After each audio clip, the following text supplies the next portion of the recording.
So over the next few minutes, we're going to talk a little bit about the macro trends that we're seeing at the intersection of voice and health. And we're also going to talk a little bit about how to really think about exponential technologies intersecting with healthcare. But before we do that, I want to highlight that what we're seeing on the screen, not an uncommon event. A clinician is being interrupted on one screen while staring at 4 other screens. So technologies always had this promise of making our days shorter, making our lives easier, but in fact, it's added a lot of complexity, and it's really hard to get to a state of flow today. In fact, many ways technology has increased our workflow efficiency. We can fill out forms faster than ever before, and we get rewarded with the completion of even more forms. And what you're seeing on the screen is really one of the major symptoms of a condition that we're calling phormitis. It's a debilitating condition that is primarily afflicting healthcare professionals. Today, the average GP has to complete 20,000 forms per year. That's resulting in 4.2 admins per healthcare professional. And in terms of hospital errors, 86% of them are grounded in an admin error. So just think about that. Cardiovascular events, #1 killer in the hospital. Cancer, #2. Admin error, #3. So in many ways, if you think about this, more technology has resulted in more complexity, and that complexity in the context of healthcare is endangering lives. But that is also why we're so excited about the opportunities that voice unleashes, because it is a much more natural technology interface. It is a way to streamline and simplify how we interact with machines. And the thing that's important to highlight is that when you think about voice, voice is already the primary interface of healthcare. Whether you're talking to a GP, whether you're talking to a triage nurse, or even healthcare professionals talking to each other, it is already the most natural interface within healthcare. Now, when we think about exponential technologies more broadly, we're in a room filled with people that obviously understand exponential curves and the amazing opportunities. But what I'm going to submit to you is that not all exponential technologies are equally disruptive. If you think about something like blockchain, there's an abundance amount of innovation taking place at the intersection of blockchain and healthcare. And even if you widen the aperture, there's all these companies nibbling at the edges of different business models. And yet, I want you to ask yourself a question. Why is it that we're seeing this unbelievable battle, epic battle taking place between the tech titans around voice, but that's not happening in areas like blockchain? And we're going to reduce that down to really 5 key things that you should really be tracking to understand why it is that this epic battle is taking place. And the first one is really that the economic engine of many of these companies is discovery. So whether you're thinking about Amazon and helping you find things you might want to buy, or whether you're thinking about an organization like Google that's helping you find answers to your questions and key information, their core business model is grounded in discovery.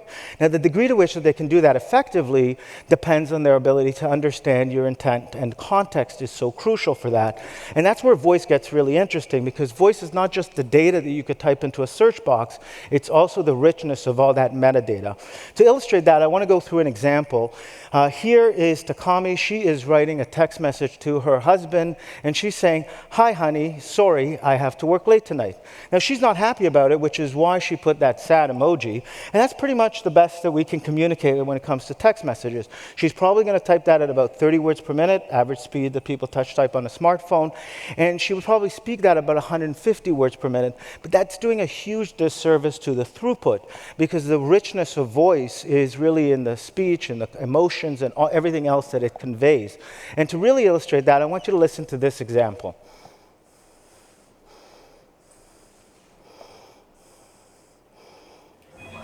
Honey, I'm going to be late tonight.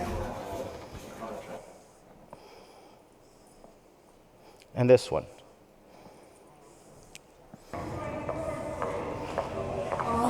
Honey, I'm going to be late tonight. And this one. Woo! Honey, I'm going to be late tonight. All right, so please put up your hand if you believe that Takami's husband is going to respond exactly the same way to all 3 of these examples. So obviously, we understand that there's a huge difference. And I want to point out a really important distinction. We use the words voice and sound interchangeably, but they're not the same thing. In each one of these examples, Takami's voice did change. In the first example, you could hear her frantically at work, but you could also hear the sounds of an office. You could hear printers and phones going off. In the second example, her voice changed. You could actually hear the physiology of her running to a gate, but you also heard the airport PA. And in the third example, you probably heard that she had a little bit too much happy juice, and you heard the background sounds of those heavy beats from a club. And that is something that we've understood for a long time. Most of us took a plane to get here today. On the screen is a black box. Every single plane is equipped with them because we've long understood that using a lot of specialized knowledge and expertise, we can reconstruct an experience with a lot of detail just using sound. Now, this is actually a skill set that is being challenged by machines right now. The US Coast Guard had a major issue. This is a crazy issue, but they were having these fake hoax calls. People were getting drunk and sending rescue workers into the middle of storms only to find that there's no vessel at sea. And what they've been able to do is separate out the difference between a distressed voice and a drunken voice, and also the difference between the ambient sounds of an echoey basement and those of a vessel that's in need of rescue in the middle of the ocean. And so that technology is already saving lives. When we think about voice, there is, as an interface change, the first thing to realize is it does provide more information and faster with less cognitive load.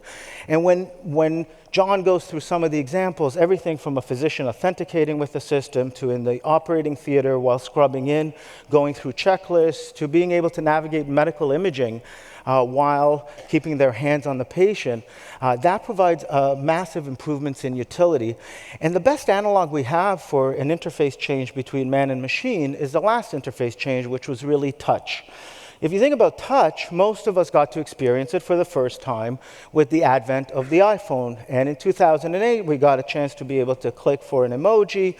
We could click to like, we could swipe left, we could swipe right. We could easily scroll using one hand. And we could also type using one hand. And all of these improved the convenience. It's actually even more than that because we also reclaimed about half the real estate from the previous generation device that had a physical keyboard. But you could also argue that all of those improvements were an improvement in convenience, not a massive improvement in the utility of the device itself. The last thing that we want to highlight is voice is also a much more intimate data set. We hear a lot these days about privacy, but most of those privacy conversations are happening about the metadata of the lives that people want to project out into the world. So if you think about tools like Facebook or Instagram, that is really giving people permission to project an image out into the world. So people post things like, look at me at the gym, check out my awesome dogs, how cute and adorable are my kids, look at this delicious meal that I just cooked for myself. That is very different data than the sounds that are taking place in your home and office, because those are your actual real life. That's who you're actually spending time with. Those are real conversations and emotions. That is what you're actually saying when you hang up the phone with somebody. And that is a much more sensitive data set. In fact, most of us have become quite comfortable carrying a mic around. Every one of our smartphones has one, and most of us now have these voice-enabled speakers at home. But they all wait for a wake word. So we say, OK, Google, or Siri, or Alexa, and then we give it a command. For these things to become a lot more intelligent, they would need to always be listening. If those devices were always listening, then if I just said I'm hungry, the device could offer as an assistant to order some food for us. Now, if they were also listening and processing data, then it would know who I'm in the room with, and if it was always streaming that and storing that, it would even know dietary preferences or could predict those needs. We are by no means trying to suggest where cultural norms will land, but there is a spectrum of utility and convenience that is a balancing act. And there is a good analog for this too. CCTVs, when first introduced to airports, there was massive resistance by airport security. Same thing happened when CCTVs were rolled out in schools. That debate is even taking place right now with body cams and law enforcement. But those cultural norms do change over time. And the last thing about voice in terms of a business model is that it favors certain business models over others. If you think about an organization like Apple, they're in the business of creating beautiful hardware that needs to be upgraded every year or two. So we've become quite accustomed to that. When you think about voice, most of these services will be upgraded in the cloud. So from a business model point of view, it really favors those providing that cloud infrastructure. If you're worried for Apple, don't. They're one of the most profitable companies in the world. They have rolled out a $400 speaker, and in August of 2018, 23 new emojis. So if we're really going to put all of that together, you've got discovery at the core of the business model of many of these companies, the promise of sound, adding intent and context information, increasing the utility of those discovery engines, the added convenience of a hands-free interface to these machines, the intimacy of real-world data as opposed to data you want to project out into the world, and a real bias to certain business models. And just show of hands, anybody remember Clippy? All right, keep your hand up if you miss Clippy. There's always one. In many ways, Microsoft wrote a check that consumers couldn't cash, but if you fast forward to today, Microsoft Cortana is already doing way more than Clippy ever aspired to do. So the technology does end up catching up to that hype cycle. Before I hand it over to John to really talk to us about some of the opportunities and applications that we're seeing at the intersection of voice and health, I want to ask one important last question, and that is why now? Why are we seeing so much progress in voice at this particular time? And to do that, I want to take that same memory trip down memory lane to the last major interface change, which was the advent of touch interface. Most people in this room would probably be surprised to find out that capacitive screen touch technology, most of the patents that were used to create the iPhone in 2007, those patents were filed between the years 1965 and 1972. So what happens between 1972 and 2007 when this becomes a mainstream technology? Well, capacitive touchscreen technology, that needed to go down several logs. We needed to invent 3G cellular networks. We needed low-powered mobile processors that needed to go up orders of magnitude in terms of power and get miniaturized, high-capacity lithium-ion batteries, flash memory, and all of these things needed to coalesce at a consumer price point of sub $1,000, which has historically been the tipping point for mass penetration of a consumer technology. Well, fast forward to voice. Voice required all of those things to be true, plus everything we've learned over the last 20 years about deep learning, natural language processing, which we've become very good at, large data sets needed to be processed of every spoken language and every spoken accent, which required parallel processing into T-flops, which required cloud computing, which required all of these things to really get to an economies of scale of now sub $100. And that's really the last thing I want to leave you with is that price point, because you hear headlines, and yes, 70 million speakers were sold in December of 2017. Now, broadcasters, magazines, newspapers, they're not going to ask, why are our advertisers successful? But it's important to highlight that if you're a parent, it's December, it's Christmas, you want to buy your kid a cool technology gadget, you can spend $2K on a laptop, you can spend $1,000 on a smartphone, you can spend $800 on a tablet, you can spend $400 on a gaming console, or $39, knock yourself out, you've got a cool tech gadget for your kids to play with. Now, that in no way undermines the opportunity that that creates, because if you think about the first iPhone, there weren't any apps, or there was no app store, there were just the apps that Apple created. It required them selling millions of units to incentivize an ecosystem of application developers. And we're seeing the same thing play out across the board. If you look at something like Alexa, we've gone from a few dozen skills in the year 2016 to tens of thousands of new skills being added in 2018.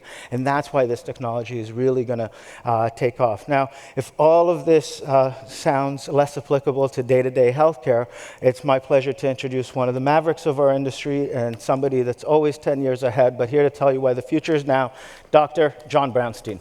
Thanks, Lee. Great.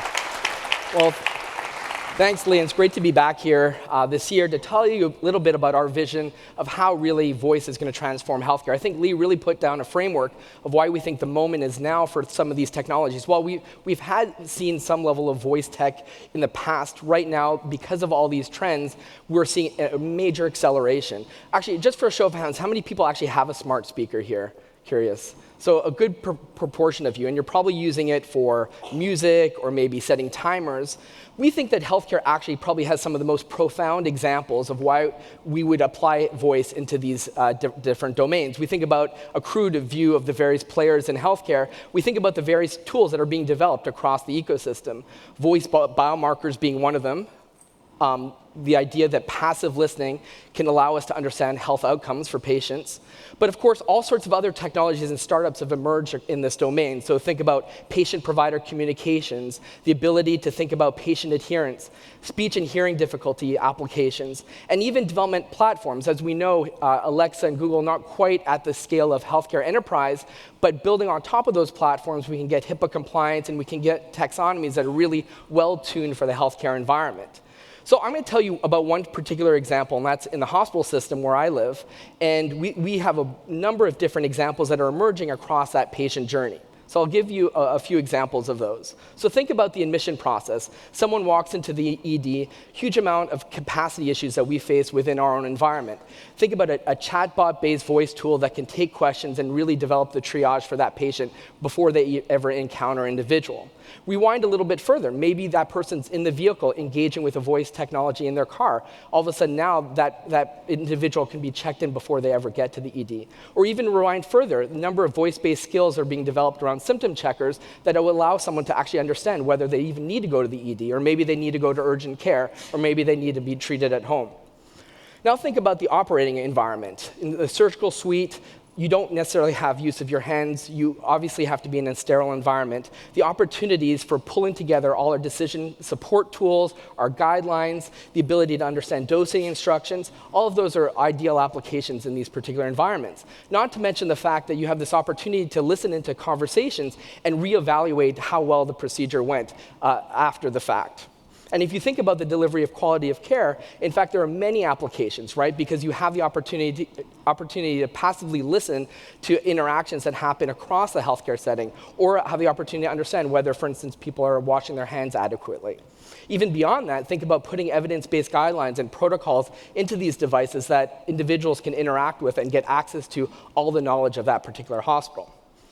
Now think about the inpatient room. Of course, many patients don't have access to their hands. There's opportunities to deal with the blinds and the television and ordering food or calling for assistance. Many, many different applications, of course, similar to what we've seen in the home environment. And then finally, in the outpatient setting, of course, we know that there's a huge amount of interactions that take place where voice could passively listen to those interactions and be able to stream the important elements back into the EMR, not to mention the idea of doing pre-visit questionnaires and other types of interactions that don't actually require an individual interaction. And then finally, think about remote patient monitoring. So we have lots of documentation and care plans and adherence protocols. Why not start bundling all that content up, all that content that a hospital usually sends a patient home with, and put that into a smart speaker that makes it much more seamless for that patient to interact with going forward? So I am at Boston Children's Hospital, and actually for the last few years, we've really doubled down on our use of voice technology. And maybe that's odd from a pediatric hospital perspective, that you might think, well, why would we be doing this? Well, we've been on a technical journey, just like many organizations here, thinking about how the best use of technology can be for our providers and our patients. Some of the challenges, and you'll probably recognize some of these challenges, implementing patient portals and our EMR, of course, some of the challenges that we all know with those implementations and login and training. Fast forward 10 years, and then you have the mobile app craze. And of course, I was involved in those, many of you are, but of course, it really doesn't change the problem. You're sort of app crazy, logins, training. Really, we're just amplifying the same problem. Then think about voice and conversational assistants. These things don't require a huge amount of training. My 7-year-old can work in Alexa without having read any instructions. And that represents a huge opportunity because we can start embedding these things with the know-how of our institutions without the same amount of training that's been required in the past. And so we think about all the various verticals and pathways where voice technologies have a role. It could be in the patient setting, where there's access to the patient portal and all the information sources that a hospital is pushing at that patient. In the inpatient setting, to more efficiently access our protocols and information streams. And of course, in the outpatient setting, and I'll mention that in a moment. So as an organization, a couple years ago, we spent a lot of time thinking about, well, what are the applications that we can bring to the patients and providers? And so we did a hackathon within our institution and unearthed a number of different examples. One was just like, how do you take our protocols around acute conditions and provide that to patients? So we've created the first healthcare skill for Alexa called KidsMD, which provided parents with information about top acute conditions. But really, that was just a starting point to understand the environment and what Alexa really means for our institution. We think about the environments that are fast-paced, where minutes mean patient lives. The ICU represents a huge opportunity. So we have protocols and guidelines and all these various tools that physicians and the full healthcare suite is looking at, but they're in binders, they're in printouts, they're all over the place. We have started embedding and taking all that know-how and putting it into one device, not to mention that you can page or understand capacity. So again, you have all these features and all these various disparate IT systems that are coalescing in a voice-based tool. Similarly, in the surgical environment, of course, once again, hands-free and the need for sterility, but also the opportunities to bring in checklists and to verify things like organ transplant. We've now implemented a tool that physicians can go through a whole checklist around understanding donor and recipient and really verifying that the right patient is getting the right organ. There are a number of other opportunities in this space that emerge. And then, of course, you can think about the biohazard environment, an emerging infectious disease, an isolated location. We can start to put some of these voice-connected speakers, which we've done, to bring in the protocols that are needed, but also to record the discussions and really have a better understanding of what to do next. So we've learned a lot from these pilots, and I'm not going to say that it's all been perfect. There's really been some challenges in implementing some of these technologies. They're not necessarily all ready for prime time. They are working, but there's a lot of confusion. There's a lot of efficiency issues that still need to be worked out. The location and noise level matter. These are high-intensity environments. Alexa doesn't necessarily always understand what's going on. And so we've had to really spend some time fine-tuning these systems. We started thinking, okay, more broadly. Well, we're in one pediatric hospital. We started surveying physicians across the country to understand how excited people are about these technologies. Of course, they've been using Dragon for a number of years, but what about this idea of listening to conversations and being able to provide better efficiency? And now there's widespread excitement about these technologies, the idea that you can passively listen to the interactions with your patients and input into the electronic medical record, but there's still concerns about security. We're not quite there in terms of HIPAA compliance. The reliability is key. What is the content being fed through these channels? The efficiency, as I mentioned. And so, we have this problem because as we start pulling these things together, if we get frustration, then people are going to abandon these technologies, and it'll just be like the other tools that we've had in the past. But there are many other environments, and of course, there are places even where I think it's even more appropriate. Think about the primary care physician and the interactions that take place there. There are actually a number of startups that have emerged in this space. It's a really hot spot where there's a lot of investment happening. The idea of taking that conversation that it occurs, and instead of having the physician to the back, with their back to the patient, the idea that conversation itself can be parsed and key elements can be put into the electronic medical record. But then there's specific areas where it makes a lot of sense as well. Think about REMS, the complication of forms that need to be filled out by physicians in the prescribing of drugs. They just keep increasing in complexity. Again, the opportunities around voice and conversational assistance become really interesting in that space. In the long-term care facilities. Now, I think this is a huge opportunity when we think about loneliness and interactions, and in fact, you already heard in the break, so I won't play the whole video, but of course, SNL was ahead of its time thinking about this. Smart speaker device designed specifically to be used by the greatest generation. It's super loud and responds to any name, even remotely close to Alexa, so they can find out the weather. Allegra, what is the weather outside? It is 74 degrees and sunny. Huh? It is 74 degrees and sunny. Where? Outside. What about The temperature outside is 74 degrees and sunny. I don't know about that. So I think SNL was really pointing at opportunities well ahead of what startups were thinking about. Think about the home environment as well. These are where these smart speakers already exist. So it only makes sense that we start thinking about the applications of bringing our healthcare knowledge into these environments. Adherence makes so much sense. That's the first play in many of these new technologies. So a lot of companies are emerging to think about how to bring voice and conversation to getting people to take their medications.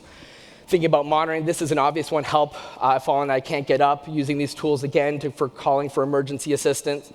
And of course, assistive technologies. You have a care plan that has specific nutritional guidelines because you have a chronic disease. The idea of embedding those kind of information like recipes into Alexa or conversational assistants. Again, super obvious that this is a real opportunity that exists right now.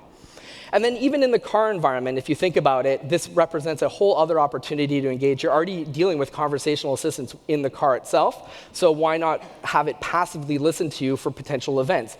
Road rage might lead to cardiovascular event, so the car can just bring you right to the ED. But thinking about actually specifically voice as a biomarker, we think is actually probably one of the biggest opportunities that exists. The idea that it's not just actively engaging with these devices, but it's the passive listening and all the metadata that comes from that, as Lee mentioned. So the idea is that there's conversation that takes place, and the text and words that you use and the syntax, super important. But also the parts of the speech that you're using as well are important. So all that metadata, so you think about the rhythm, the rate, the volume, the pitch, all of these components have very clear insights about health outcomes. And so from our perspective, taking all that information becomes not only an active engagement tool in a healthcare setting, but it becomes this opportunity for us to get insights about health outcomes, whether it's in cognitive diseases, sleep disorders, in infectious disease. There's all sorts of opportunities that are now emerging to pull that information together. Now, I'd be remiss if I didn't talk about the diseases that actually strip people of their voice as a right. So the idea, of course, we know with diseases like ALS that there's been emerging technologies that had the opportunity to provide people the voice once they've lost it. We know about Pat Quinn and the Ice Bucket Challenge that Klick was working with them. There are technologies that are emerging in what's called voice biobanking. The idea that you can take someone's voice, just spend a few minutes, maybe 20 minutes of someone reading a series of sentences, and from that perspective, you can give someone a voice back once they've lost it. And here's an example from technology developed at Boston Children's to give voice back to an ALS patient. Walker, come here, Walker. Walker, come on. Walker, come here, Walker. Walker, come on. You want a cookie?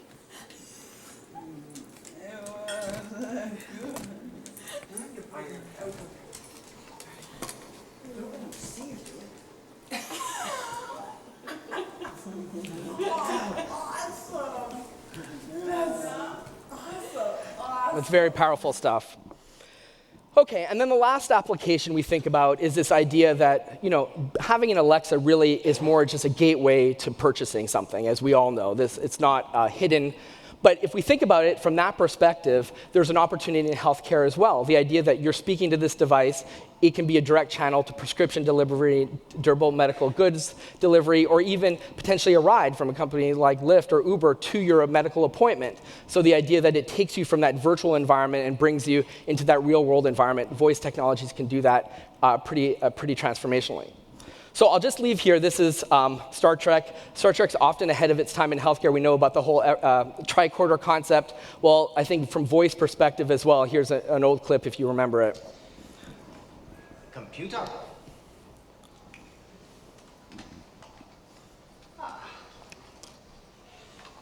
Hello, computer.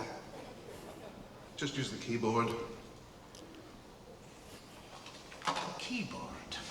Oh, great.